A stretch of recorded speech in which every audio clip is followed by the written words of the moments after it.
The words I'm about to utter aren't meant to restrain your eagerness to return home. You're free to journey wherever your heart desires. However, as you set forth on your homeward path, let me shed light on the essence of your role to us, those to whom we owe boundless gratitude for the blessings bestowed upon you. Let's start, appropriately, with my father's noble legacy, Philip. He discovered you as wanderers, clad in humble hides, defending meager flocks on mountain slopes against the ceaseless threats of Illyrians, Tribalians, and border Thracians. He transformed your fate, replacing hides with cloaks, guiding you from mountains to plains, forging warriors capable of confronting neighboring barbarians. Your safety, no longer reliant on inaccessible strongholds, became secured by your own valor. From slaves and subjects, you were elevated to rulers over the once menacing barbarians. Thrace became a part of Macedonia. Coastal towns flourished with commerce, and the safety of mining operations was assured. You became governors of Thessaly, once sources of mortal fear, while the Phocians were humbled, opening the path to Greece. The perpetual threats of Athenians and Thebans were humbled with my aid, reversing the roles of dominion and servitude. Venturing into the Peloponnese, he regulated its affairs and became the commander-in-chief of all Greece in the Persian campaign, a glory shared with all Macedonia. These were the gifts bestowed upon you by my father, Philip. Admirable in their own right, but dwarfed by the bounties you've received under my reign. Inheriting a treasury with less than 60 talents and a debt of 500 talents, I borrowed an additional 800 talents to propel us forward. Departing from a land barely able to sustain you, I promptly breached the Hellespont, challenging Persian naval supremacy.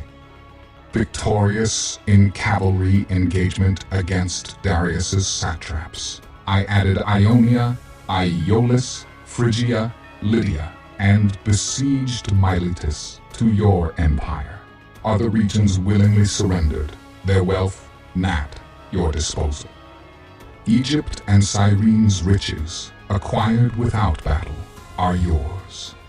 Coel, Syria, Palestine, Mesopotamia, Babylon, Bactria, Susa, all part of your dominion.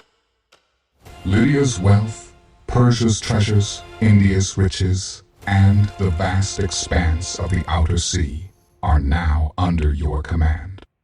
You are satraps, generals, captains. As for me, what remains from these labors? Merely this purple robe and this diadem.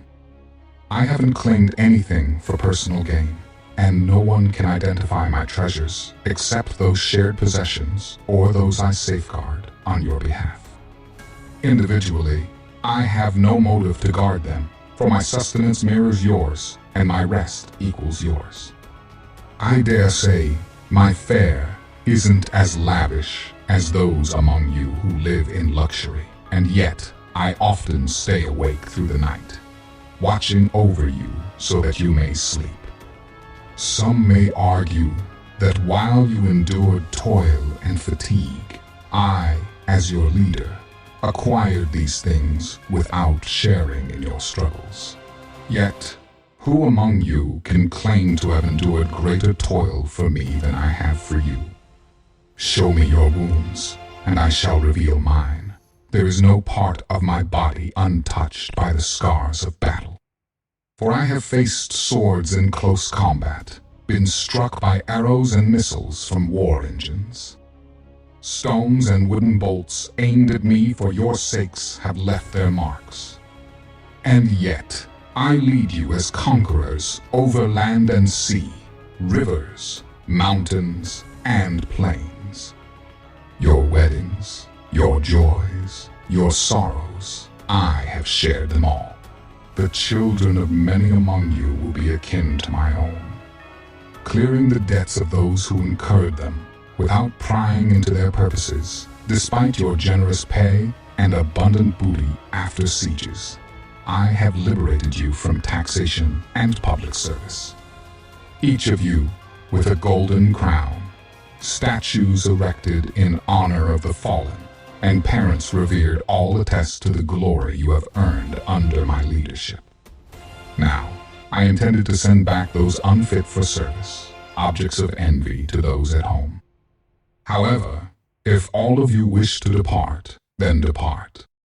Return home and declare that your king, Alexander the conqueror of Persians, Medes, Bactrians, and Sacians, the subjugator of Uxians, Aracocians, and Drangians, the ruler of Parthians, Chorasmians, and Hyrcanians up to the Caspian Sea, the one who marched over the Caucasus, through the Caspian, Gates, crossed the Oxus, Tanais, Indus, and Hydaspes, penetrated the Great Sea by both mouths of the Indus, traversed the desert of Gedrosia, and acquired Carmania and the land of the Erysians, among other conquests, was deserted by his own people.